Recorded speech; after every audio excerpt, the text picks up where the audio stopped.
Paz do Senhor, queridos irmãos, bem-vindo ao canal Relíquias de um Pregador. Esse que vos fala, o presbítero irmão Ubiraci da AD Monteiro, Comead CGPB, Convenção de Ministros das Assembleias de Deus aqui na Paraíba, Campina Grande, ok?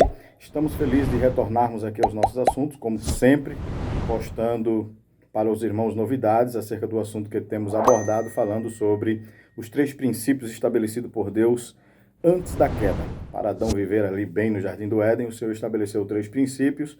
Estamos tomando como base o capítulo 2 do livro do Gênesis, versos 15, 16 e 17. No verso 15, o Senhor coloca o Adão no Jardim do Éden. No versículo de número 16, o Senhor pede para ele comer de todos os frutos. E no versículo de número 17, o Senhor estabelece para que ele não toque no fruto do conhecimento do bem e do mal.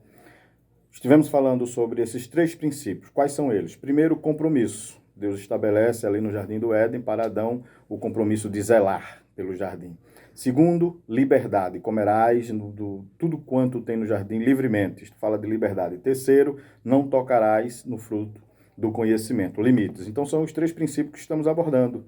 Estamos falando sobre compromisso, liberdade e limites. Já estivemos falando aqui sobre cada um deles. Falamos sobre o que diz respeito a compromisso, compromisso com Deus, compromisso com o jardim, compromisso com a criação e compromisso com o cônjuge, compromisso com a linha paterna, com a linha de paternidade neste caso, não é? Como Adão ele não tinha pai, o Senhor estabeleceu um relacionamento de paternidade, vendo a possibilidade de compromisso que o homem deveria ter. Então, dentro desta linha de raciocínio bíblica, pois a nossa teologia ela é cristocêntrica, ortodoxa e bíblica 100%, por isto estamos dentro de uma visão saudável. E nós podemos ver tudo isto no capítulo 2, versículo 15, relacionamento de compromisso de Deus com Adão. No versículo de número 15 ainda, o relacionamento de Deus com o jardim, de Adão com o jardim, zelando do jardim. Eu tenho lido aqui na Bíblia King James, uma Bíblia que tem uma proximidade muito grande dos originais.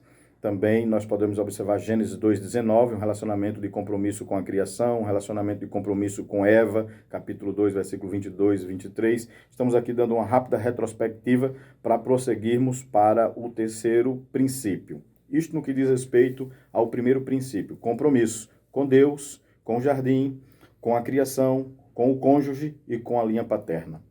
Dentro dessa visão, nós observamos que o Senhor estabelece um compromisso numa visão histórica. Apresentamos aqui pelo menos 7 alianças.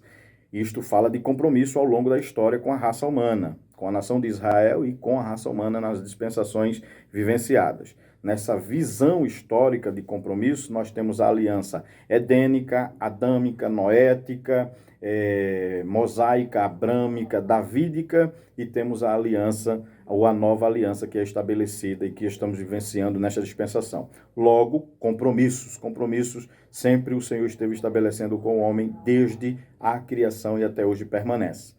Dentro desta mesma linha de compromisso, dentro deste ponto, nós observamos que podemos desfrutar quando aplicamos a nossa vida a estes compromissos, nós desfrutamos da bênção de Deus através da sua bondade, proteção, provisão e parceria, além da fidelidade de Deus. Quando mantemos compromisso com Ele, gozamos destes benefícios. Isto fala no princípio de compromisso. Mas temos outros princípios pelos quais nós nos relacionamos com Deus e que o Senhor estabeleceu. Segundo princípio, liberdade. Estivemos explicando aqui esse padrão de liberdade no que diz respeito a de forma intrapessoal e de forma extrapessoal. É as duas maneiras com que a liberdade ela atua para o ser humano ou que o ser humano deve utilizar-se dela. De forma intrapessoal, para si próprio, e de extrapessoal, para aqueles que estão à sua volta, no caso, Adão com aqueles que estariam à sua volta. Característica da liberdade. Eu falei sobre uma liberdade variável. Por que variável? Porque ela atuaria em mundos diferentes, com pessoas diferentes.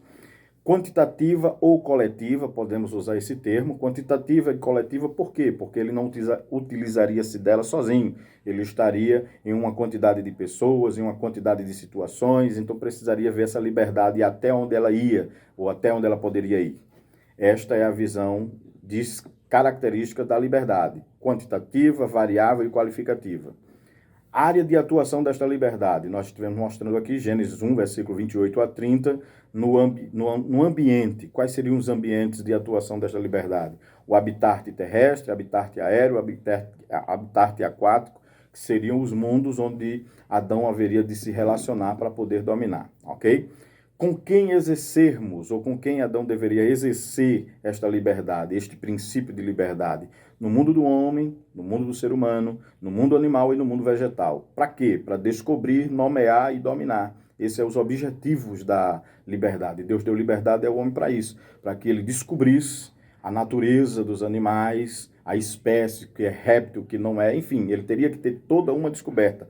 Deus deu liberdade ao homem para isso, para ele descobrir, e não só descobrir, nomear, e não só nomear, dominar. Então, não é, enfim, ele teria que ter toda uma descoberta.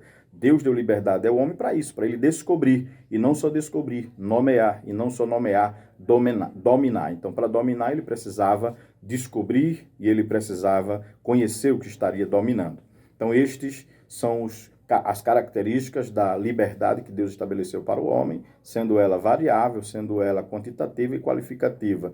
Mundo de habitação em que ele utilizaria, seria o aquático, o aéreo e o terrestre. Entre quem? Entre os animais, entre os homens e os vegetais. Muito bem, ainda na aplicação desse princípio, Adão precisaria descobrir, nomear e dominar. E uma vez executando isso, o resultado seria positivo. Para que essa liberdade? Já que o objetivo é descobrir, nomear e dominar, ele teria os benefícios dessas grandes descobertas nos 3 mundos. Então, logo teria o bom andamento da raça humana, isto é, o bem-estar que Deus deu ao homem. Como disse aqui no princípio, o Senhor criou um paraíso e no paraíso colocou o jardim. Então, logo ali o Senhor coloca o homem, dando a ele todo o bem-estar. Além do bem-estar, o Senhor dá ao homem a expansão, o direito de expandir.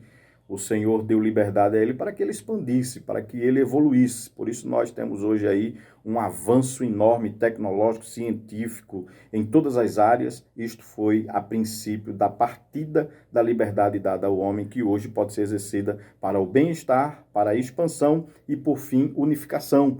Deus deu a liberdade a Adão para que ele pudesse desfrutar do bem-estar, expandir esse bem-estar e unificar todo o reino, seja animal, vegetal. Veja que o homem era um como todos os animais. O alimento que o homem comia era o alimento que o animal comia. Por isso que o homem era vegetal, o homem era vegetariano. Já estivemos falando isso aqui em vídeos anteriores. Então esse é o segundo princípio de liberdade, estabelecido no versículo de número 16 do capítulo 2. Comerás de todas as árvores livremente. Terceiro princípio, para nós concluirmos esse assunto, vai ser sobre limite.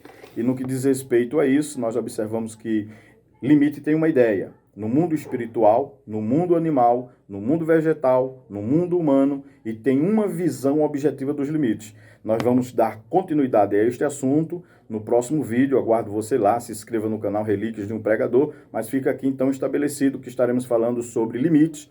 E vamos falar sobre limites no mundo espiritual, limites no mundo animal, limites no mundo vegetal, limites no mundo humano e uma visão objetiva dos limites. Para que Deus estabeleceu os limites? Lhe aguardo então no próximo vídeo. Um abraço. Em nome de Jesus, nos vemos lá. Tá joia?